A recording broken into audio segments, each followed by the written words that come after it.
العالمین والصلاة والسلام علی سید الانبیاء والمرسلین اما بعد فاعوذ باللہ من الشیطان الرجیم بسم اللہ الرحمن الرحیم ان اللہ وملائکتہ یصلون علی النبی یا ایہا الذین آمنوا صلوا علیہ وسلموا تسلیما۔ بندہ پروردگارم امت احمد نبی، دوست دار چار یارم تابع اولاد علی، مذہب حنفیہ دارم ملت حضرت خلیل، خاک پائے غوث ولی، صدیق عکس حسن و کمال محمد است، فاروق دل جاہ و جلال محمد است، عثمان ضیاء شمع جمال محمد است، حیدر بہار باغ خصال محمد است، صلی اللہ تعالی علیہ وسلم۔ جس سہانی گھڑی چمکا طیبہ کا چاند، اس دل افروز ساعت پہ لاکھوں سلام۔ جس کی تسکین سے روتے ہوئے ہنس پڑے، اس تبسم کی عادت پہ لاکھوں سلام۔ وہ زبان جس کو سب کن کی کنجی کہیں، اس کی نافذ حکومت پہ لاکھوں سلام۔ وہ دہن جس کی ہر بات وحی خدا، چشمہ علم و حکمت پہ لاکھوں سلام۔ ہم غلاموں کے آقا پہ بے حد درود، ہم فقیروں کی ثروت پہ لاکھوں سلام۔ آسیوں تھام لو دامن مصطفیٰ، پھر پڑھو رب کی رحمت پہ لاکھوں سلام۔ اور ہم یہاں پر پڑھیں وہ مدینے سنیں، مصطفیٰ کی سماعت پہ لاکھوں سلام۔ محبت کے ساتھ درود پاک کا نذرانہ پیش کریں۔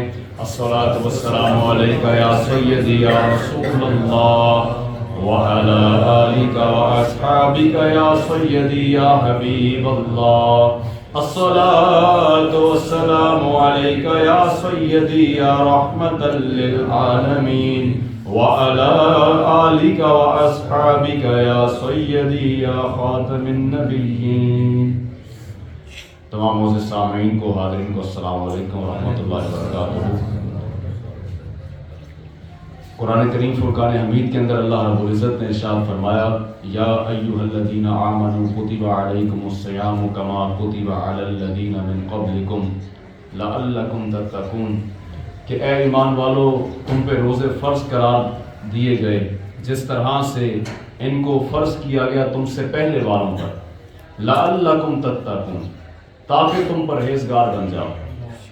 قرآن کریم فرقان حمید نے حضرت انسان کو جب کسی بھی نعمت سے نوازا ہے تو اس پہ کبھی بھی اس کی استطاعت سے بڑھ کے تکلیف نہیں ڈالی، کبھی ایسا کوئی معاملہ نہیں کیا کہ انسان یہ کہنا شروع کر دے کہ میرے اوپر بڑا بوجھ آ گیا ہے۔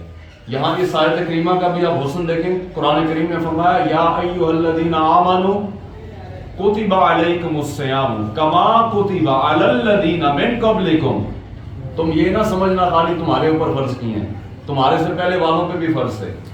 اور کیوں فرض تھے؟ لعلکم تتقون، تاکہ تم پرہیزگار بن جاؤ، تاکہ تم پرہیزگار متقی بن جاؤ۔ یہ متقی اور پرہیزگاری کسے کہتے ہیں؟ اسلام کو یہ درکار نہیں ہے کہ انسان زیادہ سے زیادہ کثرت عمل جو ہے وہ اتنا کر دے کہ وہ اس کی نیکیاں زیادہ ہو جائیں۔ اسلام کہتا ہے کہ ہمیں نیکیاں زیادہ نہیں چاہیے، لیکن گناہوں سے پرہیز چاہیے، برائیوں سے رکنا درکار ہے۔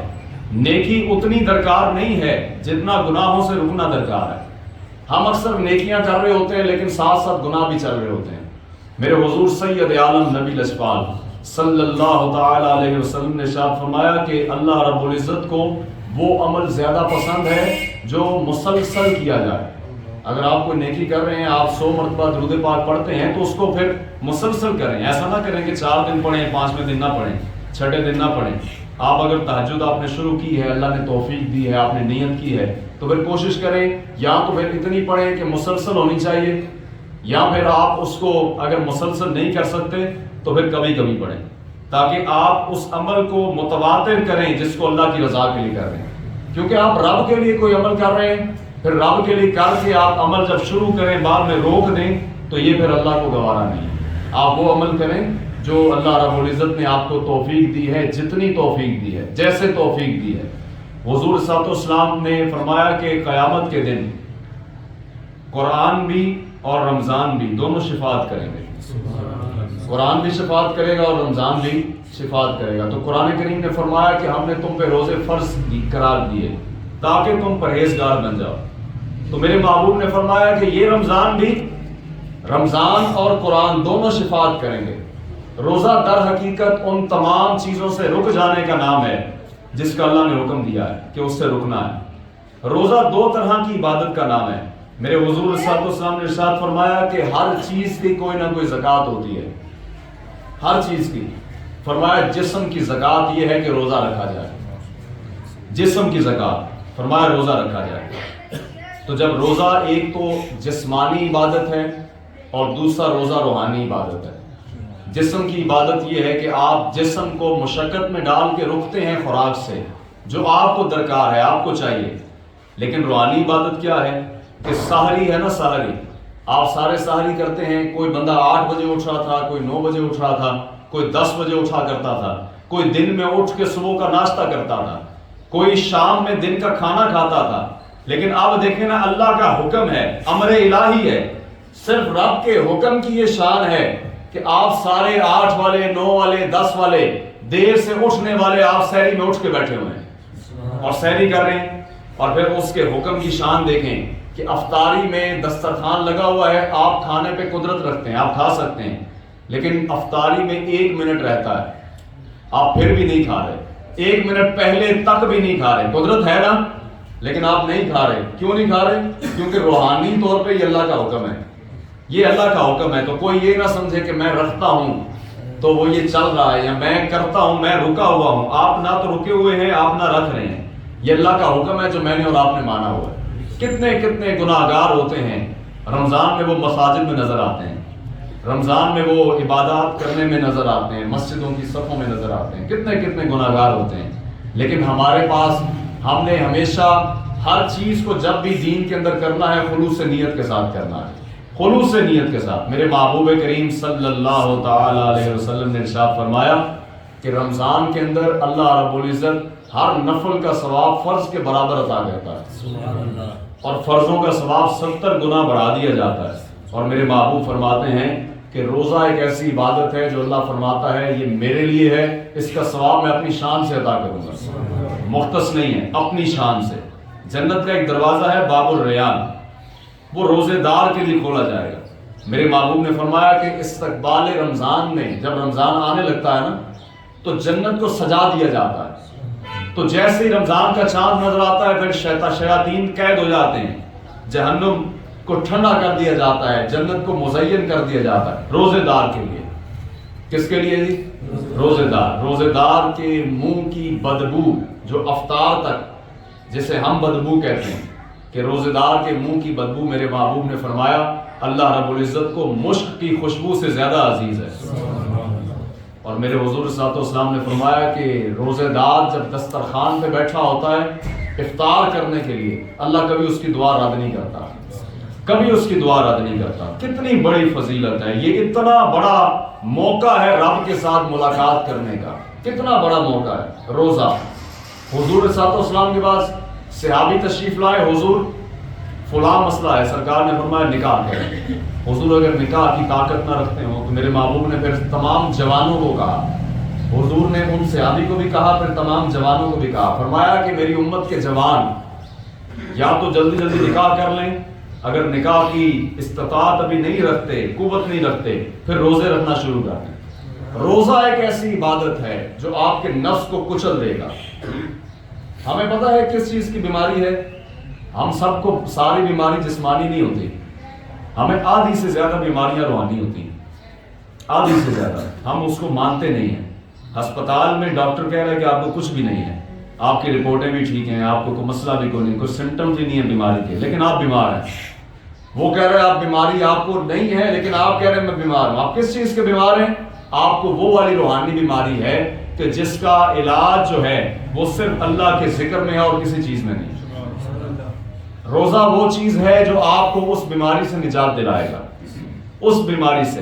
حضرت فاروق اعظم فرماتے ہیں 3 چیزیں ایسی ہیں جو انسان کر لے تو حکمت کے قریب ہو جاتا ہے۔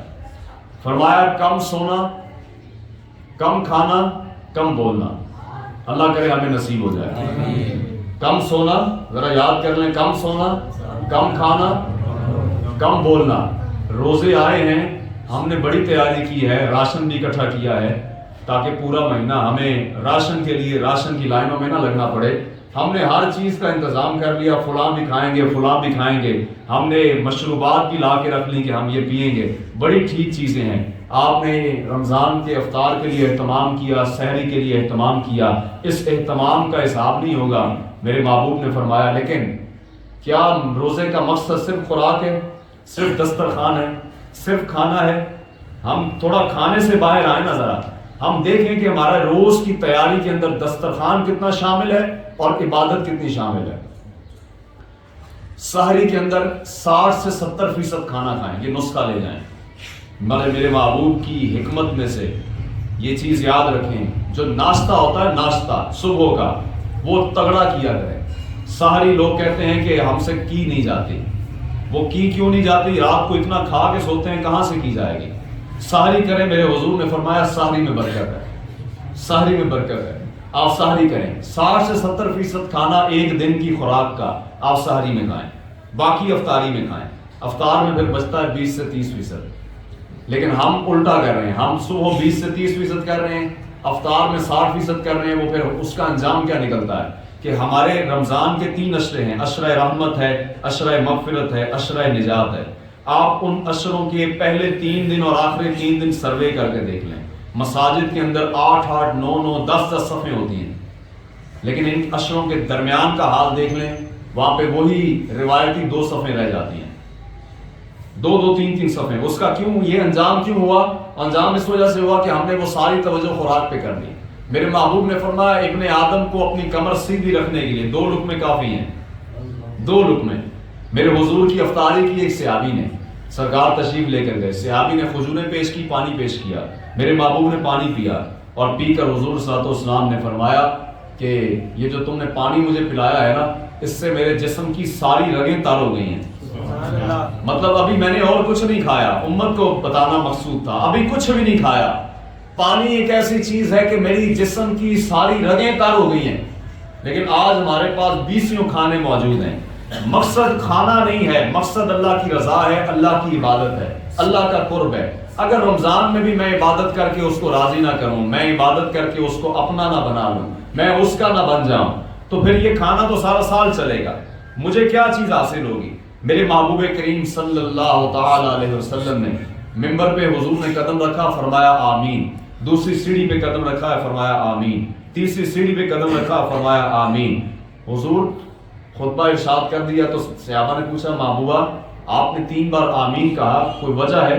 حضور اگر حکم ہوتا تو ہم بھی کہہ لیتے، کیونکہ آپ کو کرتے دیکھا ہے، تو حکم ہوتا تو ہم بھی کہہ لیتے۔ حضور وجہ؟ سرکار نے فرمایا کہ جب میں پہلی سیڑھی پہ قدم رکھنے لگا، میرے ساتھ دائیں جانب جبریل کھڑے تھے، تو جبریل نے کہا حضور ہلاک ہو جائے وہ شخص جو اپنی زندگی میں اپنے ماں باپ میں سے دونوں کو یا کسی ایک کو حیات پائے، بوڑھا پائے اور ان کی خدمت کر کے جنت نہ کما لے۔ میں نے کہا آمین، ہلاک ہو ہی جائے تو اچھا ہے۔ آمین کا مطلب ہوتا ہے قبول فرما، قبول فرما۔ سرکار فرماتا ہے میں نے دوسری سیڑھی پہ قدم رکھا تو جبریل نے پھر دعا کی حضور ہلاک ہو جائے وہ شخص کہ جس نے رمضان کو زندگی میں پایا، ایمان کی حالت میں پایا اور اس نے اپنی بخشش نہ کرا دی۔ میں نے کہا ہو ہی جائے تو اچھی بات ہے، آمین۔ فرمایا تیسری سیڑھی پہ قدم رکھا تو جبریل نے کہا حضور ہلاک ہو جائے وہ شخص جو آپ کا نام گرامی سنے اور آپ پہ درود نہ پڑھے صلی اللہ علیہ وسلم۔ میں نے کہا آمین، ہو ہی جائے تو بہتر ہے، قبول فرما۔ تو یہ رمضان ایک ایسی چیز ہے کہ میری زندگی میں کتنے روزے آئے، کتنے رمضان آئے، کتنے مہینوں گزرے، کتنے برس گزرے، میں وہیں پہ اگر کھڑا ہوں تو پھر میرے روزوں نے مجھے فائدہ نہیں دیا۔ میرے محبوب کریم صلی اللہ تعالی علیہ وسلم نے ارشاد فرمایا، سرکار فرماتے ہیں کہ اگر روزہ رکھ کے بھی تم برے کام سے نہ رکو، برے کلام سے نہ رکو، تو پھر تمہاری بھوک پیاس سے اللہ کو کوئی فرق نہیں پڑتا، تمہاری پھر بھوک پیاس ہے، خالی صرف بھوک پیاس ہے۔ ہم روزہ رکھ کے بھی ہمارے اندر وہ عاجزی پیدا نہیں ہو رہی جو اللہ کی بارگاہ میں مقصود ہے۔ جو کبریائی ہے وہ صرف اللہ کو زیب دیتی ہے، تکبر صرف کسے زیب دیتا ہے؟ اللہ کو۔ کس کو جی؟ انسان کو تکبر زیب، انسان کو عاجزی زیب دیتی ہے، انکساری زیب دیتی ہے۔ وہ جس روزے نے مجھے عاجز کرنا تھا، اگر اس روزے نے بھی مجھے عاجز نہیں کیا تو اس کا معنی یہ ہے کہ شیاطین تو قید ہے نا آج کل، لیکن اگر میں کوئی فحش گفتگو نہیں چھوڑا، میں بدنگاہی نہیں چھوڑا، اگر میں برا کام نہیں چھوڑا، میں لڑنا جھگڑنا نہیں چھوڑا، میں حرام کھانا کھلانا نہیں چھوڑا، میں مال میں ملاوٹ کرنا نہیں چھوڑ پا رہا، اس کا مطلب ہے گالی تو میں شیطان کو دیتا تھا، لیکن یہ ساری برائیاں میرے اپنے نفس کی ہیں۔ آج تو شیطان کہہ دے نا، لیکن ابھی میرا نفس آزاد ہے، تو کیا میرے نفس کی برائیاں یہ نہیں ہیں کہ جو میں کیے جا رہا ہوں؟ لوگوں نے رمضان کے اندر بھی عاجزی نہیں سیکھنی تو سیکھنی کب ہے؟ اگر ابھی بھی عاجز نہیں بننا تو کب جا کر بننا ہے؟ آپ روزے میں اپنی حیثیت کا اندازہ کر سکتے ہیں۔ ایک میں آپ کو پیمانہ دے دیتا ہوں، ذرا حساب لگا لیں۔ سحری میں آپ کھا رہے ہیں، آپ 1 منٹ لیٹ نہیں کر سکتے روزہ بند کرنے سے، اور افطاری میں 1 منٹ پہلے نہیں کھول سکتے، ایسا ہی ہے جی؟ تو جب آپ اس کے حکم کے پابند ہیں تو پھر آپ کی حیثیت کیا ہے؟ آپ اگر اسی روزے کی حالت میں اپنی کرسی پہ بیٹھ کے، اپنی جاب پہ بیٹھ کے، اپنے عہدے پہ بیٹھ کے لوگوں کو پھر آپ ذلیل کر رہے ہیں، پھر لوگوں سے آپ بدتمیزی کر رہے ہیں، آپ پھر لوگوں کے ساتھ فحش گفتگو کر رہے ہیں، آپ پھر لوگوں کو یہ جتانے کی کوشش کر رہے ہیں کہ میں بڑی چیز ہوں، آپ تو کچھ بھی نہیں ہیں، آپ ہیں کیا؟ میں کہا کرتا ہوں کہ انسان اپنی اوقات بھول جاتا ہے، اپنی اوقات بھول گیا ہے، اپنی حیثیت بھول گیا ہے۔ روز ہم یہی کام کرتے ہیں، ہمیں ہماری اوقات یاد نہیں رہتی۔ روزے کی حالت میں اپنے آپ کو ٹریننگ دیں۔ لوگ کہتے ہیں دین پہ چلنا مشکل ہے، میں نے کہا اس نے ایک رمضان کا مہینہ دے کر تمہیں بتایا کہ جس طرح تم 1 مہینہ میرے دین پہ چلے تھے نا، آسانی ہو گئی تھی، سارا سال بھی بڑا آسان ہے دین پہ چلنا، مشکل سمجھا ہوا ہے۔ جتنی چیزیں بنائی ہیں، تکلفات ہیں، روایات ہیں، رسم و رواج ہیں، وہ میرے کریٹ کیے ہوئے ہیں، میں نے بنائے ہوئے ہیں، لیکن دین مشکل نہیں ہے میرا، دین بڑا آسان ہے، دین پہ چلنا بڑا آسان ہے، فقط رضا ہونی چاہیے۔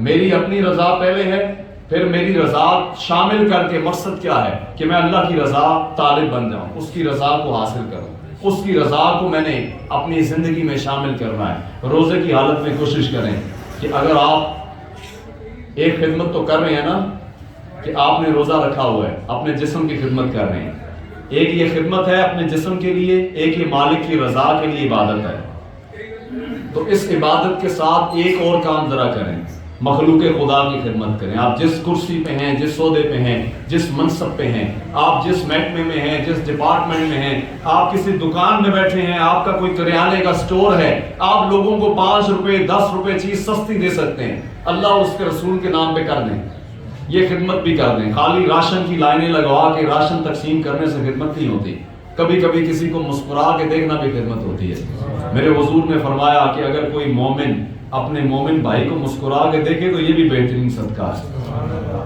میرے محبوب نے فرمایا کہ اگر تم اپنے ماں باپ کو خوشی کے ساتھ مسرت کے ساتھ دیکھو، اللہ مقبول حج کا ثواب عطا فرمائے گا۔ اب سارے تو نہیں جا سکتے نا، جب جا نہیں سکتے تو کوشش کریں اپنے آس پاس والوں کی خدمت کریں، اپنے آس پاس۔ اسلام نے ہمیں پہلے نا قریب والوں کا حکم دیا ہے۔ وہ قریب والے کون سے ہیں؟ وہ قریب والے، اسلام بڑی شان والا ہے۔ قریب والے کون سے ہیں؟ پہلے اسلام نے کہا اپنی خدمت کرو۔ پہلے کس کی کرنی ہے؟ ظاہر ہے اپنا آپ ٹھیک ہوگا تو کسی کو کریں گے نا، اپنی خدمت کریں۔ پھر فرمایا کہ اپنے سے تھوڑا سا دور ہو جاؤ، اپنے ماں باپ کی خدمت کرو، اپنے اہل و عیال کی کرو، اپنے گھر والوں کی کرو۔ فرمایا پھر تھوڑا سا دور ہونا ہے تو پھر محلے میں جا کے ہمسایوں کی کرو۔ فرمایا پھر تھوڑا دور ہونا ہے تو پھر محلے سے نکل کے شہر میں چلے جاؤ۔ پھر فرمایا اگر تھوڑا اور دور ہونا ہے پھر مخلوق خدا میں آ جاؤ، پھر جو بندہ نظر آتا ہے خدمت کرتے چلے جاؤ، خدمت کرتے چلے جاؤ، خدمت کرو۔ لوگ اکثر یہاں پیشہ ور لوگ مانگ رہے ہوتے ہیں، پتہ چل جاتا ہے کون پیشہ ور ہے کون پیشہ ور نہیں ہے، تو اکثر ہم ویسے پیشہ ور کو دینا جائز نہیں ہے۔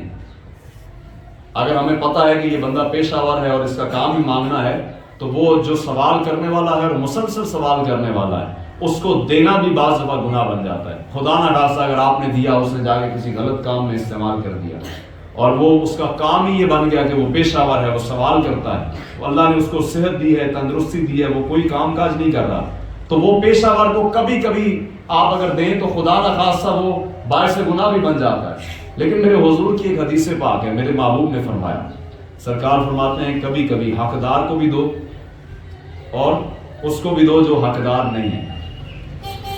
عطا کرنے کی دفعہ میرے حضور نے فرمایا اوپر والا ہاتھ نیچے والے ہاتھ سے بہتر ہوتا ہے۔ فرمایا کبھی کبھی حقدار کو بھی عطا کر دو، جو حقدار نہیں ہے اس کو بھی عطا کر دو۔ صحابہ عرض گزار ہوئے حضور یہ حقدار کی تو سمجھ آتی ہے، حضور جو حقدار ہے ہی نہیں اس کو عطا کر کے ہم نے کیا کرنا ہے، اس کی سمجھ نہیں آئی۔ میرے محبوب نے فرمایا حقدار کو تو تم نے اس لیے دینا ہے کیونکہ وہ حق رکھتا ہے، وہ حق سمجھتا ہے، اس کو ضرورت ہے، اور فرمایا جو حقدار نہیں ہے اس کو اس لیے دینا ہے تاکہ جو تمہیں نا حق مل رہا ہے وہ بند نہ ہو جائے۔ میں اور آپ اپنے گریبان سے آپ اپنے گریبان تک ذرا دیکھیں نا، اللہ رب العزت نے جتنا ہمیں دیا ہے، ہماری اوقات بنتی تھی، حیثیت بنتی تھی۔ میں ہر جگہ کہا کرتا ہوں، بھرے مجمع میں سے ایک بندہ اٹھ کر مجھے بتا دے کہ وہ یہ دعویٰ کر دے کہ اللہ رب العزت نے مجھے جو دیا ہے وہ میری محنت کا نتیجہ ہے۔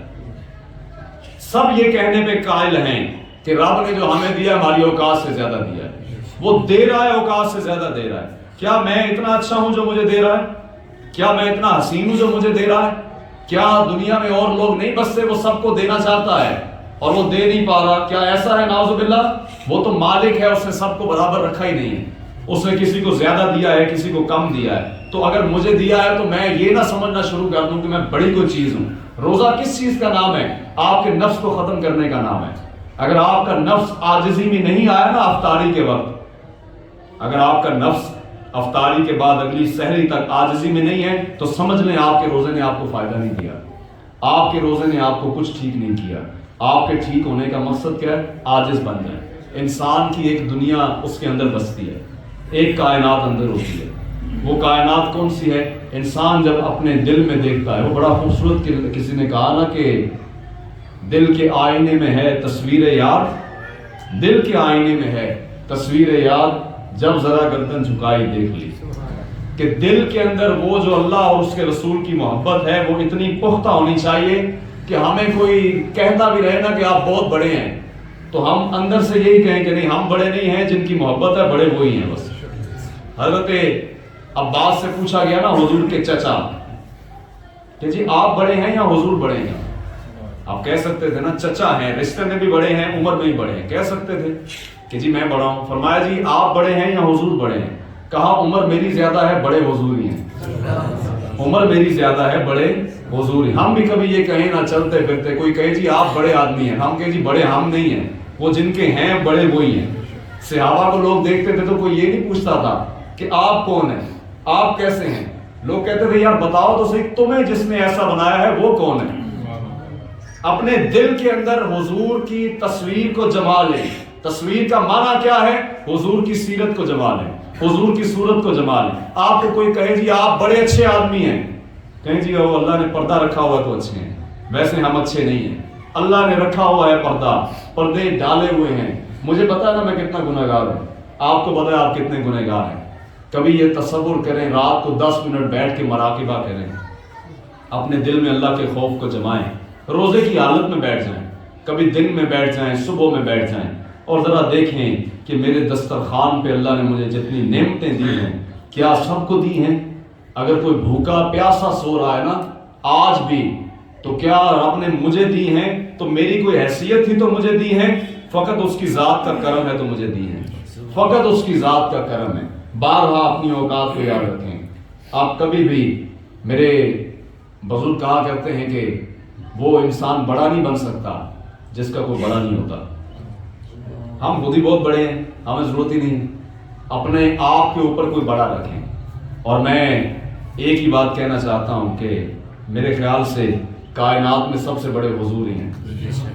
اگر میں کسی کو سمجھ رہا ہوں تو سب سے بڑے حضور ہی ہیں۔ تو سب سے بڑا اپنا کس کو رکھنا ہے؟ مصطفیٰ جان رحمت کو۔ پھر اس کو بڑا رکھنا ہے جو حضور کے کا ہے، پھر اس کو بڑا رکھنا ہے جو ان کے ساتھ منسلک ہے۔ یہ لڑی سے لڑی جو بنتی ہے نا، اس کا خیال کرنا ہے۔ اپنا جو بڑا ہے کوئی بڑا بنا کے رکھیں، اپنے محسن کو ہمیشہ یاد رکھیں۔ آپ کو پتا ہے حضور ہمارے نبی ہیں، ہمارے رسول ہیں، لیکن محبوب ہمارے محسن بھی ہیں، حضور ہمارے محسن بھی ہیں۔ اگر مصطفیٰ جان رحمت صلی اللہ تعالی علیہ وسلم نے آج ہمیں یہ شریعت کا پیکر، یہ جو تحفہ حضور نے عنایت کیا اپنی سیرت کی صورت میں، اپنے حضور نے اپنے اعمال کی صورت میں، تو اگر عنایت کیا ہے تو نعمت ہے، نہ کرتے تو ہم کہاں جاتے؟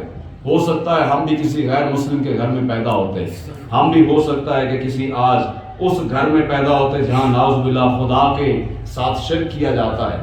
تو اللہ کا شکر ہے کہ ہم اسلام والے ہیں، اللہ نے ہمیں اسلام گھرانے میں پیدا کیا ہے۔ اب یہ روزہ ایک ایسی عبادت ہے کہ اپنے روزوں کی حفاظت کریں، اپنے روزوں کے ساتھ مخلص ہو جائیں، روزے ایمان اور اخلاص کے ساتھ رکھیں۔ اللہ رب العزت کی بارگاہ میں دعا کیا کریں، مالک اخلاص بھی تو نے دینا ہے، توفیق بھی تو نے دینی ہے۔ اگر مجھے کوئی قوت ملی ہے تو وہ قوت دینے والا بھی تو ہے، ہر برائی سے رکنے کی طاقت اللہ کی طرف سے ہے، اور ہر اچھائی کو کرنے کی قوت بھی اللہ کی طرف۔ لا حول ولا قوت الا باللہ۔ ہم نماز تراویح کے اندر ایک تسبیح تراویح پڑھتے ہیں، سبحان ذی الملک والملکوت، سبحان ذی العزت والعظمت والہیبت والقدرت والکبریاء والجبروت۔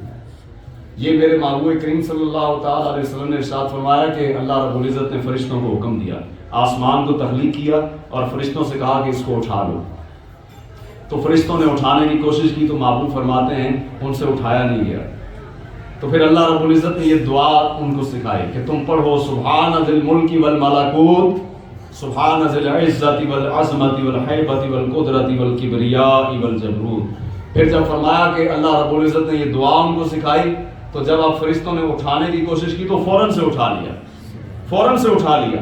اپنی زندگی میں یہ آپ روز پڑھتے ہیں، ایک تراویح میں آپ 5 بار یہ دعا پڑھتے ہیں، لیکن کبھی بیٹھ کر غور کریں نا کہ اس دعا کا مطلب کیا ہے، اس دعا میں کہنا کیا چاہ رہے ہیں۔ اس دعا میں ہم ایک ہی بات کر رہے ہیں کہ مالک بڑا تو ہی ہے، پاک تو ہی ہے، قدرت تیری ہے، عظمت تیری ہے، شان تیری ہے، کبریائی تیری ہے، عاجزی میری ہے، عجز مجھے ہے، لیکن کبریائی تجھے زیب دیتی ہے، عاجزی مجھے زیب دیتی ہے۔ اللہ کی بارگاہ میں یہ قرآن والا مہینہ ہے، میرے حضور صلی اللہ علیہ وسلم نے واپس اسی بات پر آتے ہیں کہ اللہ رب العزت کی بارگاہ میں یہ دعا کیا کریں کہ اللہ میں ایمان کے ساتھ توفیق عطا فرمائے کہ ہم روزہ رکھیں۔ میرے محبوب نے فرمایا رمضان بھی شفاعت کرے گا اور قرآن بھی شفاعت کرے گا۔ قرآن کریم فرقان حمید میں اللہ رب العزت نے ارشاد فرمایا کہ شہر رمضان الذی انزل فیہ القرآن، کہ یہ رمضان خالی یہ نہیں ہے کہ اس میں روزے آئے ہیں، ہم نے تمہیں اس میں قرآن بھی عطا کیا ہے۔ یہ قرآن والا مہینہ ہے، اس کو قرآن کے ساتھ جڑ کے گزارنا ہے انشاءاللہ۔ قرآن کے اگر آپ روز قرآن پڑھ نہیں سکتے تو آپ کو مسجد میں قرآن سنایا جا رہا ہے، کھڑے ہو کے سن لیں۔ لوگ عجب عجب سوال کر دیتے ہیں، 8 ہوتی ہیں، 12 ہوتی ہیں کہ 20 ہوتی ہیں؟ میں نے کہا ہوتی ہیں اللہ کے لیے۔ کس کے لیے ہیں جی؟ تو آپ نے جتنی پڑھنی ہے وہ کس کے لیے ہیں؟ نہ تو میرے لیے پڑھنی ہے نہ اپنے لیے پڑھنی، کس کے لیے پڑھنی ہے؟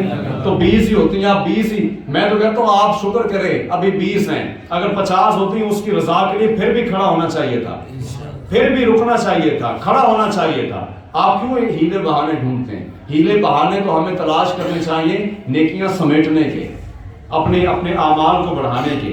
تو آپ قرآن کے ساتھ جڑ کے اس زندگی کو گزاریں، قرآن کے ساتھ۔ قرآن زندگی ہے، قرآن تبرک نہیں ہے، یہ آخری بات کو یاد رکھیں، قرآن تبرک نہیں ہے۔ ہم نے قرآن کو تبرک سمجھا، تبرک کیا ہوتا ہے؟ جو تھوڑا سا بھی مل جائے تو کافی ہوتا ہے۔ قرآن ہمیں مکمل چاہیے، ہر لمحے چاہیے، ہر وقت چاہیے۔ یہ کتاب ہدایت، یہ طرز حیات ہے، یہ انداز معاشرت ہے، یہ میری زندگی ہے۔ یہ قرآن جو ہے یہ میری زندگی کا منشور ہے، یہ میرے گھر کا قانون ہونا چاہیے، جس کو آج میں نے طاق میں رکھا ہے۔ اور میں کامل گمان کے ساتھ یہ بات کرتا ہوں کہ کئی گھر ایسے ہیں جہاں اور کسی جگہ پہ مٹی نہیں رکھی ہوتی، لیکن جو قرآن کا کھانا ہوتا ہے، جہاں قرآن رکھے جاتے ہیں وہاں پھر مٹی بھی پڑی ہوتی ہے۔ وہ کیوں پڑی ہوتی ہے؟ ہم کھولتے نہیں۔ جب ہم کھولتے نہیں ہیں تو وہاں پہ کیسے کہ ہم صفائی بھی کریں گے؟ قرآن اپنی زندگی میں شامل کریں۔ روز کچھ اور کھلے نہ کھلے قرآن کھلنا چاہیے، روز کوئی اور کام ہو نہ ہو قرآن ہونا چاہیے۔ قرآن کے ساتھ رہنا ہے، قرآن کے ساتھ زندگی گزارنی ہے۔ قرآن کو پڑھنے کا سلیقہ سیکھیں، قرآن کو سننے کا سلیقہ سیکھیں۔ قرآن کو سننے کا سلیقہ یہ ہے ادب کے ساتھ۔ آج بھی لوگ تراویح میں کھڑے ہوتے ہیں تو اکثر لوگ ایسے حالت میں چلے جاتے ہیں کہ ان کو اپنی بھی ہوش نہیں ہوتی، وہ قرآن کہاں سے سنیں گے؟ وہ اگر قرآن کی تلاوت ہو رہی ہے، کوئی داڑھی ٹھیک کر رہا ہے، کوئی قمیض ٹھیک کر رہا ہے، کوئی کچھ ٹھیک کر رہا ہے، آپ قرآن سن رہے ہیں اللہ کی بارگاہ میں کھڑے ہو کے۔ ادب یہ ہے کہ آپ ایسے کھڑے ہوں گے جیسے آپ کے سر پہ کبوتر بیٹھا ہوگا، کہ بالکل اگر آپ ہلیں گے تو کبوتر اڑ جائے گا۔ مالک کی دہلیز میں کھڑے ہیں، ایک افسر کے سامنے کھڑے ہونا تو ہاتھ کھولے نہیں جاتے، بڑے طریقے سے کھڑے ہوتے ہیں کہ اگر افسر کو نظر آ گیا تو کیا ہے، اگر وہ ناراض ہو گیا تو کیا ہو جائے گا۔ آپ دیکھیں مالک کی دہلیز پہ کھڑے ہیں، ایسے بن ٹھن کے جائیں، سلیقے سے ادب کے ساتھ جائیں۔ بن ٹھن کے جانے کا مطلب ادب کے ساتھ۔ اللہ کی بارگاہ میں جب بھی جانا ہے ادب سے جانا ہے، ادب سے جانا ہے۔ حضور کی بارگاہ میں جب بھی جانا ہے ادب سے جانا ہے۔ یہاں ضمن ایک بات مجھے یاد آ گئی، مولانا عبدالستار خان نیازی رحمۃ اللہ تعالیٰ علیہ مولانا صاحب کا تورا بہت بڑا تھا. تو مولانا سے کسی نے کہا کہ مولانا حضور کی بارگاہ میں آپ مسجد نبوی شریف میں تشریف لے کر گئے حاضری دینے. تو وہ کسی نے وہاں رک کے کہا کہ مولانا شرم نہیں آتی اتنا بڑا تورا لے کے حضور کی بارگاہ میں آئے ہو, اتنا بڑا, ادھر تو عاجزی سے آنا چاہیے. تو مولانا عبدالستار نیازی نے جواب کیا دیا, فرمایا پیچھے ہو جاؤ. جب نیازی کا سر جھکتا ہے تو نیازی کا تورا بھی جھک جاتا ہے. جب سر جھکتا ہے محبوب کی بارگاہ میں تو تورا بھی جھک جاتا ہے. اللہ کی بارگاہ میں جانا ہے اچھا لباس پہن کے جائیں, اچھا لباس, عاجزی کے ساتھ, انکساری کے ساتھ. دل میں یہ خیال ہونا چاہیے مالک بڑا تو ہی ہے, بس ہم بڑے نہیں ہیں, بڑا صرف کون ہے؟ اللہ ہے. اللہ ہے. بعد از خدا بزرگ تو ہی قصہ مختصر, اور جس کو تو نے بڑا بنایا ہے وہ تیرے حبیب ہے. بس ہم بڑے نہیں ہیں, ہمیں عاجزی میں رہنا ہے, انکساری میں رہنا ہے. آپ عاجز ہو جائیں. قدرت کا اصول یاد رکھیں, جو خود کو زیرو بنا کے رکھتا ہے قدرت اس کو 100 بنا دیتی ہے, اور جو خود کو 100 بنا کے پیش کرتا ہے نا, سب سے پہلے گرایا اسی کو جاتا ہے, سب سے پہلے اس کو زیرو کیا جاتا ہے. اپنے آپ کو عاجزی میں رکھیں, حضور کی غلامی میں رکھیں. اور خلاصہ کلام پھر بات وہی ہے کہ ہمیں عمریں گزری ہیں روزے رکھتے. کاش اس رمضان کے سے ہم جب نکلیں ایمان کی حالت میں تو اللہ ہمیں توفیق عطا فرمائے کہ ہم عاجز بن کے نکلیں, ہم انسان بن کے نکلیں. انسان بن کے پھر شیاطین قید ہیں. اگر ابھی بھی میں برا ہوں تو پھر میرے نفس کا مسئلہ ہے. اپنے نفس کی تربیت کریں, کسی سے رمضان میں الجھیں نہیں, کسی سے رمضان میں غلط بات نہ کریں, روزے کی حالت میں کسی کی بے عزتی نہ کریں, کسی کے ساتھ برا سلوک نہ کریں, کسی کے ساتھ اگر دکان پہ بیٹھے ہیں ادب سے بیٹھیں, مال بیچ رہے ہیں ملاوٹ نہ کریں.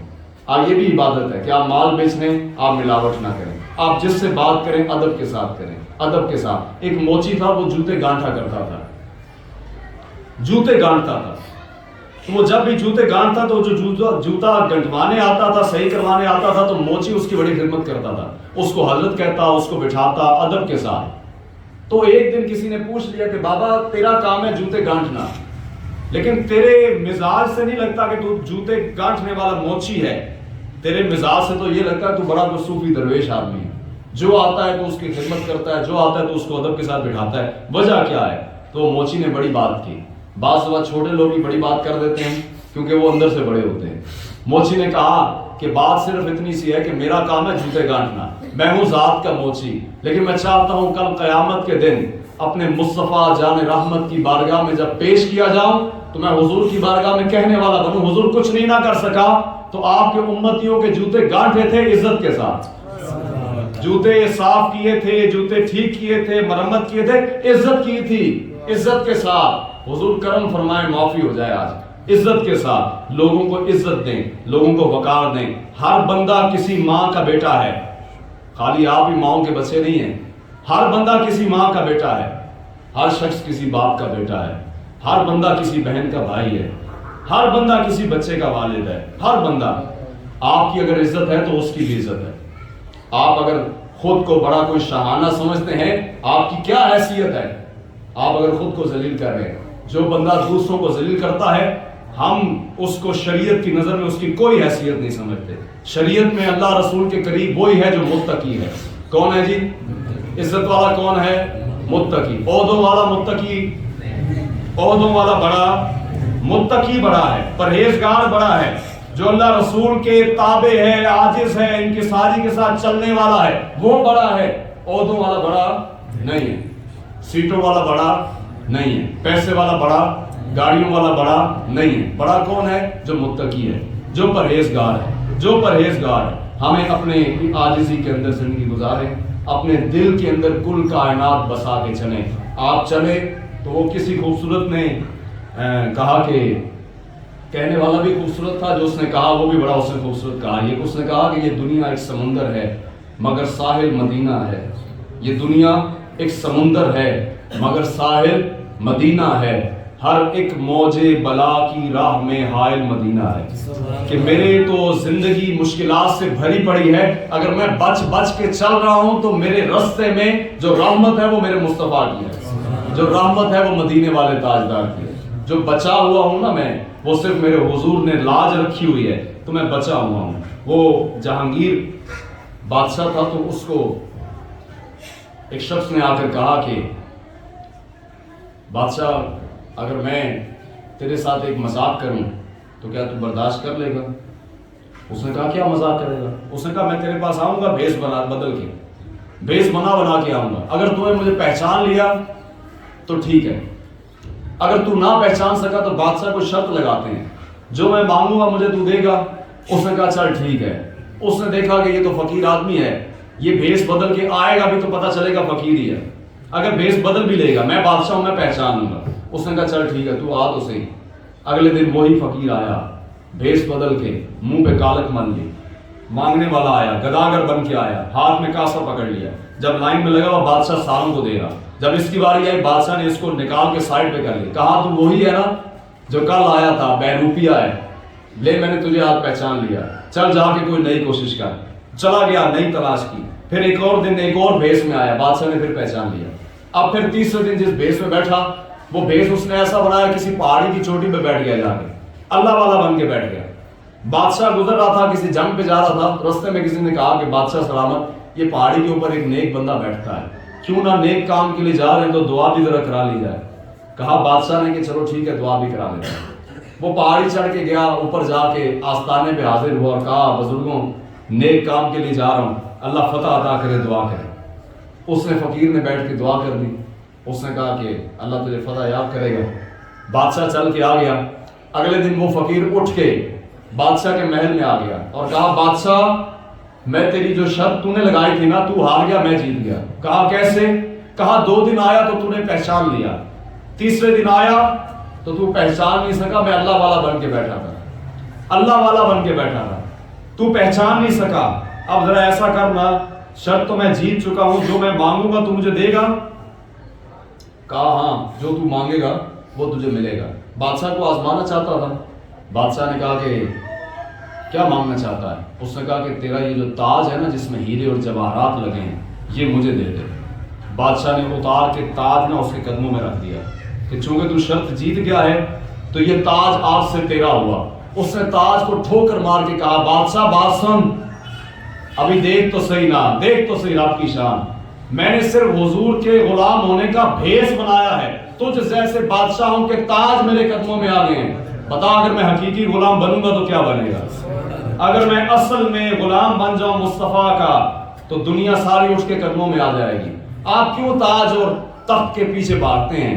آپ آئیں نا مصطفیٰ جان رحمت کے پیچھے لگیں، آپ آئیں حضور کے پیچھے، حضور کے پیچھے۔ کائنات میں کوئی بڑی ذات نہیں ہے، میرے مصطفیٰ ہیں، اور حضور کو اللہ رب العزت نے بڑا بنایا ہے، اور ہم ہمیشہ عاجزی میں رہیں گے، انکساری میں رہیں گے۔ آپ چلیں تو آپ کے ساتھ کاروان چلنا چاہیے، آپ اٹھیں تو آپ کے ساتھ دنیا اٹھنی چاہیے، آپ بیٹھیں تو آپ کے لفظوں سے خوشبو آنی چاہیے، تاثیر آنی چاہیے، محبت رسول کا نغمہ آپ کی زبان سے جاری ہونا چاہیے۔ جہاں بیٹھیں حضور کی بات کریں، اپنی بات نہ کریں۔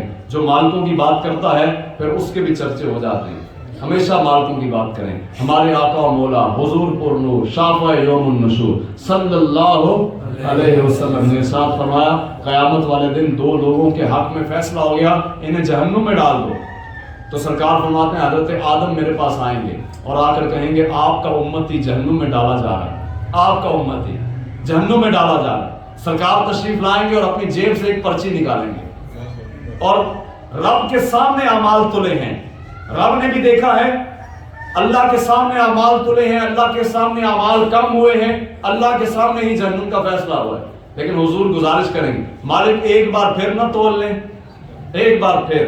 اب جب دوبارہ تولنے لگیں گے میرے محبوب فرماتے ہیں وہ پرچی نکالی جو تھی نا وہ میزان میں رکھ دیں گے، اس جگہ رکھ دیں گے جس جگہ اس کے اعمال کم ہو رہے وہاں رکھ دیں گے۔ اب جب تولیں گے اعمال زیادہ ہو جائیں گے، اللہ رب العزت کی بارگاہ میں فیصلہ ہو جائے گا کہ اس کو جنت میں ڈال دو۔ وہ شخص جاتے ہوئے پوچھے گا کہ حضور کرم نوازی آپ نے کی ہے، پوچھنا درکار ہے، پوچھنا درکار ہے، لیکن ادب کے ساتھ۔ حضور ادب سے پوچھتا ہوں محبوبہ، کام تو کوئی ایسا نہیں کیا، کام تو وہی تھے جو میزان میں رکھے تھے تو کم ہو گئے، اعمال وہی تھے نا۔ حضور کون سا عمل آپ نے پرچی والا اس میزان میں ڈالا تو میزان کا وزن بڑھ گیا؟ میرے محبوب نے فرمایا کہ یہ وہ محبت والا درود تھا جو تو نے مجھ پہ پڑھا، تو نے مجھ پہ پڑھا، وہ میں نے آج تیرے میزان میں رکھا تو میزان کا وزن بڑھ گیا۔ محبت کے ساتھ حضور کی بارگاہ میں صبح و شام درود پاک پڑھا کریں۔ استغفار کیا کریں اور درود پڑھا کریں، استغفار کیا کریں اور درود، یہ دو وظیفے، لوگ وظیفے مانگتے ہیں، وظیفہ دیں امیر ہونے کا، وظیفہ دیں کہ ہم بھی کوئی بڑے آدمی بن جائیں۔ میں نے کہا استغفار کیا کریں۔ حضور کی بارگاہ میں 3 صحابی آئے، 3 مسئلے بتائے، حضور نے تینوں کو کہا استغفار کرو، پہلے کو کہا استغفار، دوسرے کو کہا استغفار، تیسرے کو کہا استغفار کرو۔ صحابی بیٹھے تھے تو صحابی نے پوچھ لیا کہ حضور تینوں کو ایک ہی مشورہ فرمایا، جس کو اللہ معاف کر دیتا ہے نا اس کو سب کچھ عطا کر دیتا ہے۔ پھر حضور کے نواسوں میں بھی ہے، حضرت امام حسن کے پاس 3 لوگ آئے، یہی بات ہوئی، امیر معاویہ کہنے لگے آپ نے تینوں کو استغفار کا درس دیا، کہا جس کو رب معاف کر دیتا ہے اس کو سب کچھ عطا کر دیتا ہے۔ اللہ کرے کہ ہمیں بھی معافی مل جائے، ہمارے بھی گناہوں سے ہمیں بھی اللہ رب العزت معاف کرے، درگزر فرمائے، ہمارے گناہوں سے درگزر کرے اور ہمیں نیک ہدایت اور نیک توفیق عطا فرمائے، اور رمضان کو ایمان اور اخلاص کے ساتھ گزارنے کی توفیق عطا فرمائے، مساجد کی رونقیں آباد کرنے کی توفیق عطا فرمائے، اور اس کی بارگاہ میں یہ تھوڑی تھوڑی نیکیاں پیش کرتے ہیں، مالک اگر اس قابل ہیں کہ تیری دید میں لا سکیں تو مولا قبول فرما کے ہمیں معاف فرما، اگر اس قابل نہیں ہے تو تیری رحمت پہ امید کرتے ہیں، مولا ہمیں معاف فرما۔ اللہ پاک میرا، آپ کا، ہم سب کا حامی و ناصر ہو۔ اللہ پاک ایمان کے ساتھ رمضان کو گزارنے کی توفیق عطا فرمائے۔ وما علینا الا البلاغ المبین۔